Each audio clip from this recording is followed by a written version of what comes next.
మనం ప్రతీకారము తీర్చుకోవాలి. ఇది అజిత్ దోవల్ గారు మనకు ఇచ్చిన సందేశం. ఇవాళ వివేకానంద జయంతి. ఈ సందర్భంగా ఆయన మాట్లాడిన ఒక అతి ముఖ్యమైన విషయం. సో ఇవాళ యావత్ భారత్లో ఈయన యొక్క ఈ సందేశము ఎలా స్ప్రెడ్ అవుతుందంటే వైరల్గా ఎక్కడ చూసినా కూడా దీనికి సంబంధించిన వార్తలే. సరే, ఎలా ప్రతీకారం తీర్చుకుంటారండి? ముందు ఎవరి మీద? Obviously Donald Trump, America. మరి మనం తీర్చుకుంటున్నామా? మోదీ ఏం ఆషామాషి వ్యక్తి అయితే కాదు కదా. ఈయన ఏం చేస్తున్నాడు? ఈయన ఆడుతున్న ఆట ఏమిటి? మీరు గమనిస్తే అంటే మీకు ప్లెయిన్గా చూసినప్పుడు ఏమీ అర్థం కాదు.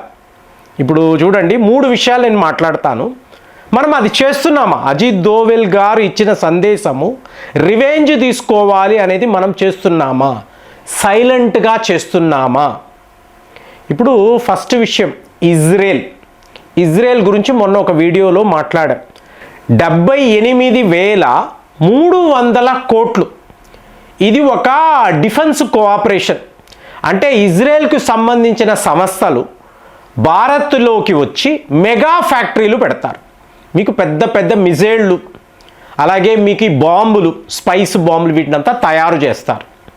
తయారు చేసి ఏం చేస్తారు? విదేశాలకు ఎక్స్పోర్ట్స్ చేస్తారు, ఎగుమతులు చేస్తారు. అంటే అమెరికా యొక్క జూనియర్ పార్ట్నర్ ఇజ్రాయెల్. ఇవాళ గాజాలో ఏమవుతుంది మనందరికీ తెలుసు. అలాంటి ఇజ్రాయెల్ను డైరెక్ట్గా భారత్ దాకా రప్పించడం. ఆల్రెడీ ఉన్నారు కదా, బారక్ 8 ఇవన్నీ తయారు చేస్తున్నారు కదా. అలా కాదు, మీకు టోటల్గా ఇజ్రాయెల్ భారత్పై మీకు ఆధారపడే విధంగా మెగా డీల్స్ సైలెంట్గా జరుగుతుందండి. సో ఈ దెబ్బ ఒక అమెరికాకు కాదు, పాకిస్తాన్కి కూడా తగులుతుంది మెల్లమెల్లగా. అంటే వాళ్ళు రియలైజ్ అయ్యే లోపల ఇది జరగవచ్చు. సో అయిపోయిందా? ఇజ్రాయెల్ ఇవాళ మన చుట్టూ తిరుగుతూ ఉంటారు. ఎందుకంటే ఆల్మోస్ట్ 78,000 కోట్లు అంటే హ్యూజ్. వాడికి ఇంతంత బడ్జెట్స్ ఎవరు ఇవ్వరు, ఏ దేశము ఇవ్వదు, మనం ఇస్తున్నాం. వాడికి రెడ్ కార్పెట్ వేసి రారా, ఇక్కడ నువ్వు నీ ఆయుధాలు తయారు చేసుకో, జాయింట్ వెంచర్ చేసుకో అని చెప్తున్నాం. ఇక రెండవ విషయాన్ని మీరు గమనించారు అనుకోండి, ఇదే అన్నిటికన్నా కీలకం. ఇది ఎలాంటి దెబ్బ అంటే ఇవాళ గవర్నమెంట్ టు గవర్నమెంట్. ఎవరు? భారత్, ఫ్రాన్స్.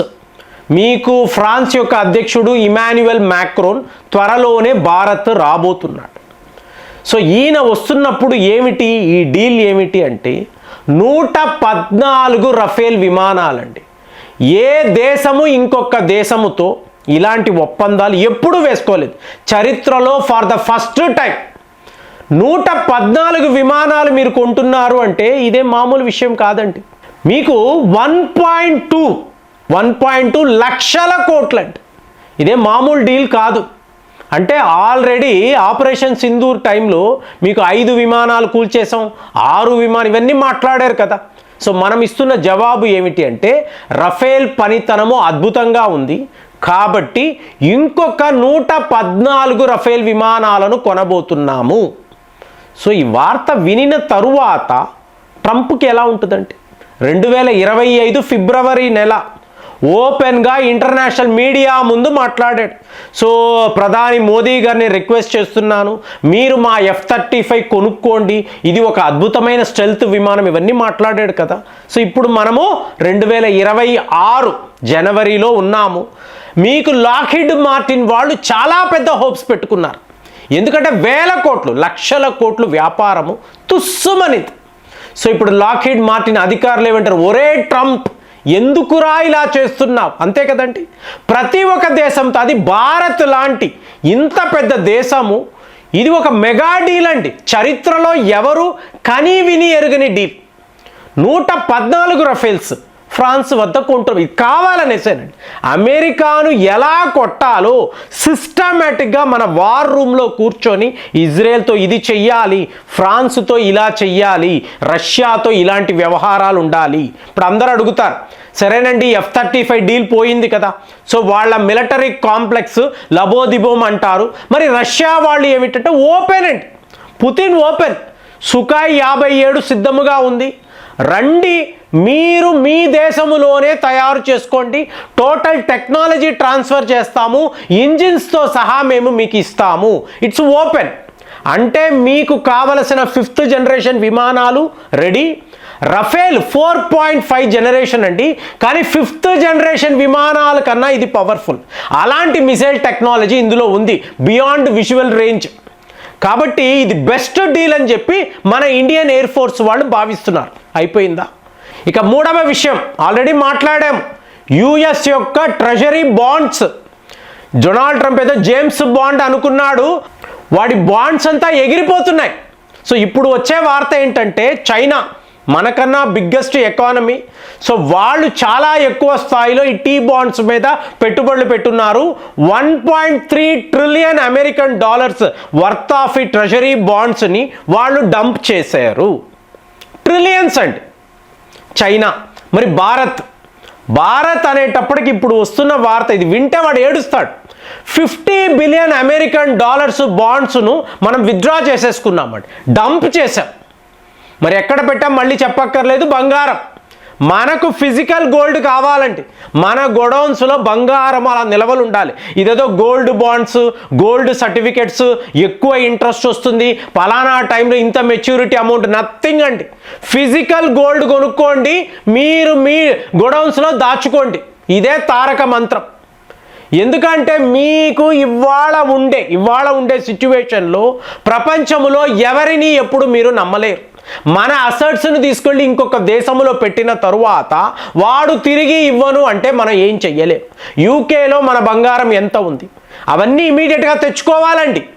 లేకపోతే రేపు ఇవ్వను అంటాడు వాడు, మీరేం చేస్తారు? యుద్ధం చేస్తారా? చేయలేరు కదా. సో అలాంటి పరిస్థితుల్లో ఇప్పుడు ఈ 3 విషయాలు, ఇజ్రాయెల్తో మన డిఫెన్స్ డీలు, ఫ్రాన్స్తో మన రఫేల్ విమానాలు, మూడవది ట్రెజరీ బాండ్. ఈ మూడిటిని మీరు చూసారో అనుకోండి, అమెరికాను ఎక్కడ కొడితే వాడికి నొప్పి తెలుస్తుంది. వాడు ఎటువంటి క్యాల్కులేషన్ లేకుండా, ఎటువంటి స్ట్రాటజీ లేకుండా ట్రంప్ వాళ్ళ నాయకులను పిలుస్తున్నాడు. పిలిచి ఇది ఇలా చేద్దాము, విన్నవాళ్ళు ఇక్కడ ఉండండి లేదా గెట్ అవుట్ అంటే మీకు ఒపీనియన్ అనేది లేదండి. అతని మాటకు విరుద్ధంగా ఎవడు మాట్లాడినా వెంటనే గెట్ అవుట్ అంటున్నాడు. కాబట్టి చుట్టూర్త ఉన్న వాళ్ళందరూ జాల్రా వేసేవాళ్ళే, ఎవడు బుర్ర ఉన్నవాడు అక్కడ లేడు. మరి ఇప్పుడు మన రివెంజ్ ఏంటండి? ఇదే రివెంజ్ అంటే చూసుకోండి ఫ్రెండ్స్, మీకు లూట్నిక్ అనబడే వాళ్ళ కామర్స్ సెక్రటరీ మోదీ ఇక్కడికి వచ్చి మాకు క్షమాపణ చెప్తాడు. మీకు డొనాల్డ్ ట్రంప్ అయినా ప్రధాని మోదీ, ప్రైమ్ మినిస్టర్ మోదీ అంటాడు. వీడు Modi will come here, say sorry in our table, ఇది వీడు అన్నాడు. సో అయిపోయింది కదా, ఏం చెయ్యాలి? ఓకే, నెక్స్ట్ లెవెల్లో చూసారనుకోండి, Modi did not call Donald Trump. ఎందుకు చేయాలంటే మోదీ వచ్చి డొనాల్డ్ ట్రంప్కి ఫోన్ చెయ్యలేదు కాబట్టే Bharat America trade agreement cancel అయిపోయింది. రెండవ విషయం. మూడవది ఏం మాట్లాడారండి వీళ్ళు, you are dead economy. So dead economy కదా, కాబట్టి మా డబ్బులు నీ దగ్గర ఎందుకురా, నీ ఖజానాలో ఎందుకు ఉంచడం? అమెరికన్ డాలర్ పెట్టుకొని మేము సాధించేది ఏంటి? నథింగ్. మాకు ఒరిగేది ఏమీ లేదు, మొత్తం విత్డ్రా చేసేస్తాము, మేము పూర్తిగా బంగారమే కొనుక్కుంటాము. దీనిని మీరు రివెంజ్ అంటారా అనరా? సైలెంట్గా మీరు అంచనా వేస్తేనే మోదీ మైండ్ అర్థమవుతుందండి, లేకపోతే అంతా మామూలుగానే ఉంటుంది. మీకు రఫేల్ విమానాలు వస్తాయి, అందరూ సల్యూట్లు కొడతారు, అవి ఎగురుతూ ఉంటాయి. మళ్ళీ ఆపరేషన్ సింధూర్ అంటే ఇంకొక బంచ్ ఆఫ్ రఫేల్ విమానాలు. ఇవాళ మనకు 42 స్క్వాడ్రాన్స్ కావాలండి, దాన్ని ఫుల్ఫిల్ చేయడానికే ఇది చేస్తున్నాం.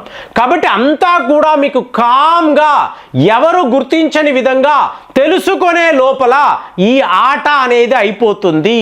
సో దీనిని మీరు ప్రతీకారం అంటారా? అజిత్ దోవెల్ గారు ఆలోచించండి, మనము రివెంజ్ తీసుకోవాలి అనేసారు. మరి నిజంగానే మనము రివెంజ్ తీసుకున్నామా కాదా? మీకేమనిపిస్తుంది? కామెంట్స్లో రాయండి. మళ్ళీ వచ్చే వీడియోలో కలుద్దాం. జై హింద్.